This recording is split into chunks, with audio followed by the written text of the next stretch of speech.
What did you like most about that one? Man, I like so much about it. I love, we had so many people contribute. It's a difficult team to play against. It really is. With their pace and their pace in the half court is as deadly as anybody's. Their shot making is very dangerous. I think I would say our game plan discipline stood out for me. We wanted to. We felt like the success we had against them there, if we could guard them in the first 10 seconds of the shot clock and be disciplined and get back and load up, that we have great chance in the game. And 68% of their possessions we got back and guarded those first 10 seconds, which was a big deal.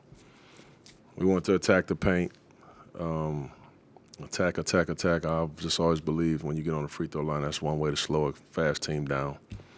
We did that. We had shot 31 free throws there the first time. We shot 35 today. So just the game plan discipline stood out to me. Obviously, Jeremy and Malcolm and Jabari, and we had some guys that were stellar, but everybody shoot. I thought before Scoo went down, Scoo was incredible, so many guys played well. What's the deal with Scoo? Is that just, do you think that's anything? Yeah, I think nasal contusion.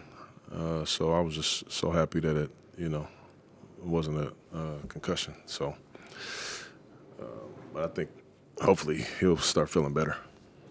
How do you think DA looked in his first game back? Rusty, like everybody would, to be honest with you. But he didn't get frustrated at all, and he kept on fighting and kept on scrapping. I took him out late in the game, obviously, because I wanted to be smaller and play our, just switch everything where they had no advantage. But I thought DA was fine. I thought he was fine. He just hadn't played basketball in a while. What have you liked about the combination between Jeremy and Jabari? I know it's been 2 games they've been starting together, but it seems like both guys tonight seemed like they complement each other well. I agree. I think they complement each other's games very well. Obviously we know Bari is a great rebounder, so he's going to be in there. He got a great knack for that basketball.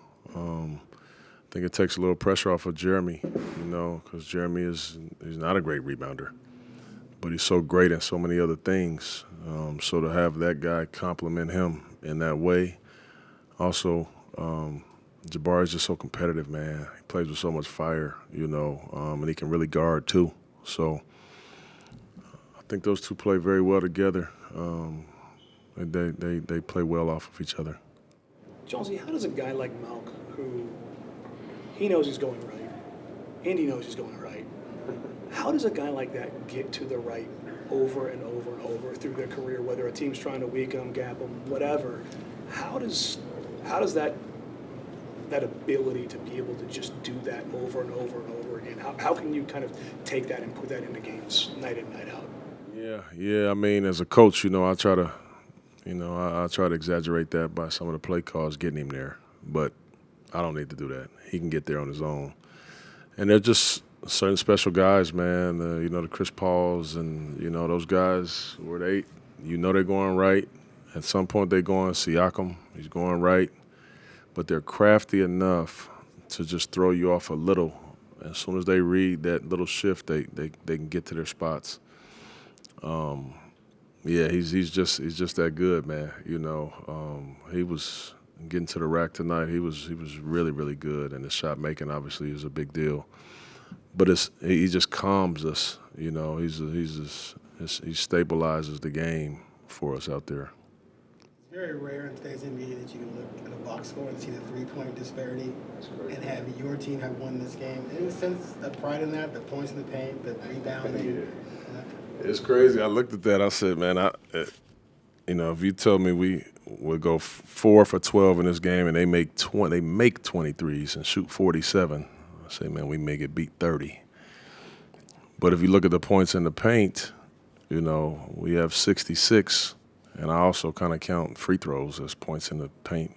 30, that's 96. That's a way of slowing that down. But man, I'm not surprised at all that they made 23s. You know, that's kind of what they do. And I told our guys we can't be deflated, and when they make shots, they're going to make shots. You know, but just get it and go. You know, get it and go, and just run it back down the court and try to get to the paint, make a play. But yeah, that you're rarely going to see that. I mean, for us to take 12 threes is very, very low for us. But I said if we don't have to, we don't have to. Just keep getting to the basket, you know. And tonight it just worked out. Do you think Ayton and Jabari could really give you a pretty strong rebounding duo moving forward? I do. I think with both of those guys, I mean, you know, they help us out. We're bigger out there, you know, a lot more physical in the paint from a rebounding perspective. You know, DA's obviously a great rebounder too. So it's going to be really important for us to be able to get those rebounds and get off and go.